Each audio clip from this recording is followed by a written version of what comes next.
right, everybody, we are going to keep rolling with a shot of diesel. This is second round for the night, second round of shots of diesel. Tonight, we're going to talk about some exercise, not necessarily therapeutically related questions. I have two down this avenue and then one bonus to come in this round. Katie asks, since I'm stuck inside, I'd like to have a home program for 4 to 6 lower body exercises that could be done in the circuit. That's absolutely fantastic. I'm totally all about those home exercises. That's typically what I would do, even if there wasn't a self-isolation going on throughout the country. But to answer your question, I would say definitely find some sort of squatting activity. Definitely find some sort of split stance activity. Definitely find some sort of hinging activity by way of a bridge, which could be something in its own right, or some type of RDL, Romanian deadlift, or deadlift activity.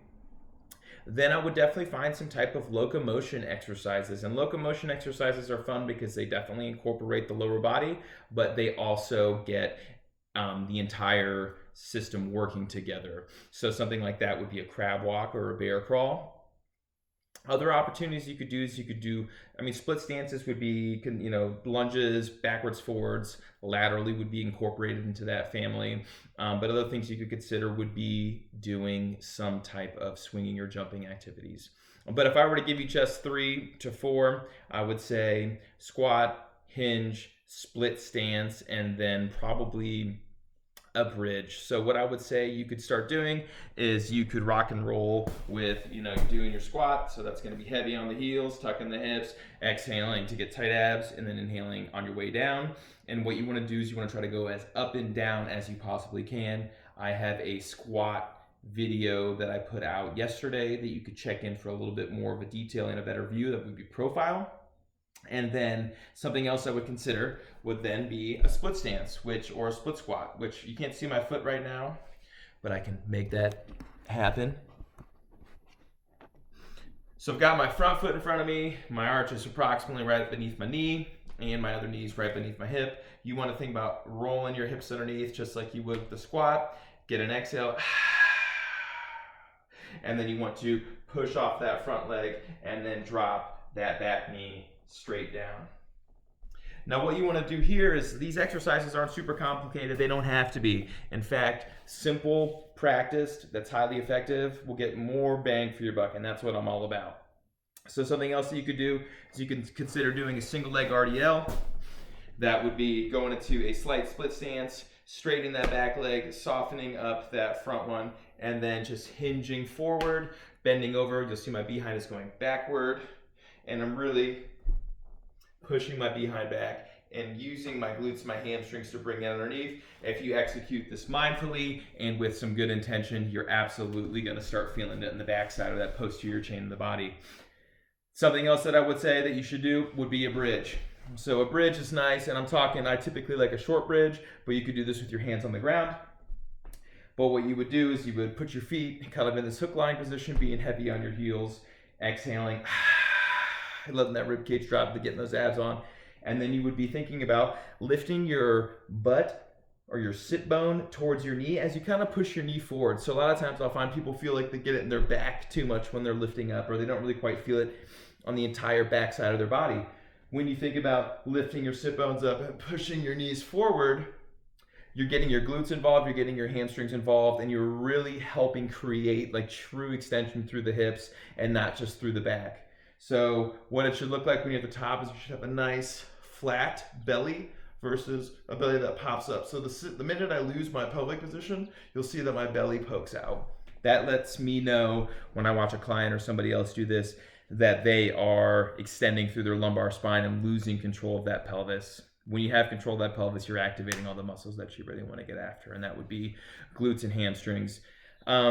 I made another video, it's called Gym Class Locomotion. I would incorporate those two if you wanted to have 6 exercises in a circuit, or if you wanted to switch things up, you could do these lower body exercises and then a locomotion group on another day, and then you could even work on some of the calisthenic exercises that I also posted in another video earlier today. Thank you, Katie. Good question. Next one is going to be from Derek. What is my favorite post-workout meal that is higher in protein? I typically like to have real food over protein shakes or anything like that. Furthermore, I forego breakfast for no particular reason other than I just don't like to have my digestive system work all the time. That would be known as intermittent fasting. It has a lot of other benefits physiologically. You can look that up online. But I just do think that I just operate a little bit better if I'm not constantly digesting food. I feel a little sharper, if that makes sense. So when I'm finished working out, I typically haven't eaten anything yet. So what I'll do is I'm going to look for something that's refreshing, protein rich, and that tastes good. So what I've been eating lately is called the Skinny German. And I call it the Skinny German only because it's got sauerkraut. I like sauerkraut. But what the Skinny German consists of is a heaping bowl of spinach or some other type of green, dark colored green, leafy, not really anything like romaine or anything like that, or iceberg lettuce, I mean. And then I'll put some sauerkraut on top of that. And then I just put a variety of other vegetables that I have hanging around the house. Typically I'll use peppers and some garlic, put a little olive oil, salt, and pepper on the entire salad, toss it up. And then I'll take an avocado, chop it in half so I can get some calories from some fat, put it in there, and then I will fry, depending on how I'm feeling, anywhere from 2 to 4 eggs, and then put that right on top.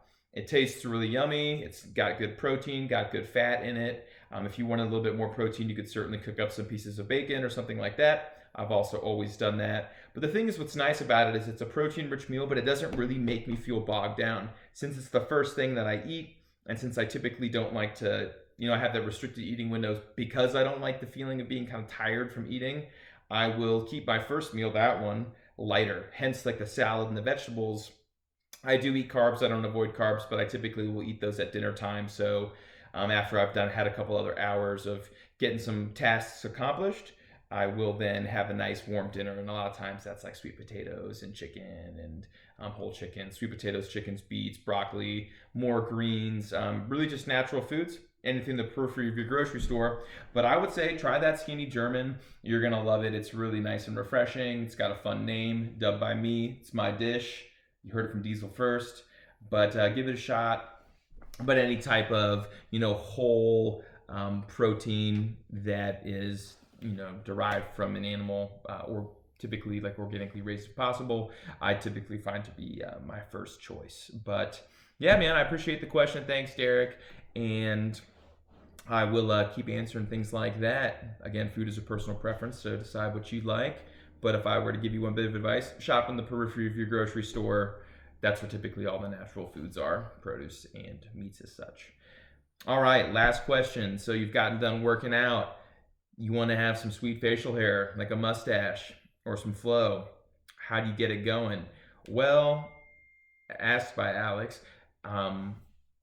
largely, I guess I would say the easy answer would be genetics. But if you want to work the best what you can, I could give the tip that washing your hair with soap too often. I get my hair wet every time I shower. I shower twice a day, typically before work and then after exercise. But I don't wash my hair with soap all the time. I feel like hair needs to be invigorated with the oils of the body. And if you find that you get really dry and ashy, sometimes using too much soap has been something that I have encountered. I live in Idaho, so the climate's really dry and in the sun a lot, so that dries you out, as well as, it being still some of the cooler months. I find that it's a little bit harder to keep up with, staying hydrated, both drinking water and, your skin and your hair. So coconut oil is probably like the one super thing that I have in my house. It is an excellent cooking agent, as well as I'll just put a little bit in my hands to keep my hands from getting chapped, and then I'll just rub some through my hair and then through my mustache even, just to kind of keep it nice and shiny, because if you do wash your face a bunch, just like the hair on your head, your mustache can also get dry. So I think dry hair just looks brittle, doesn't shine as much, and if you have dark hair that's graying like me, it is nice to keep that shine there. It makes it seem like a little bit more dark, I guess I could say, and not so gray. But yeah, give that a shot. Let me know what you think. It doesn't have to be something super expensive or fancy. Just rub a little coconut oil on there, especially if you're going to be cooking with it. Thanks again. That was the second round of A Shot of Diesel. I'll be answering more questions. I have a couple more to get through tonight, and then I will keep them coming as time moves along. Hope you're all doing well and being safe.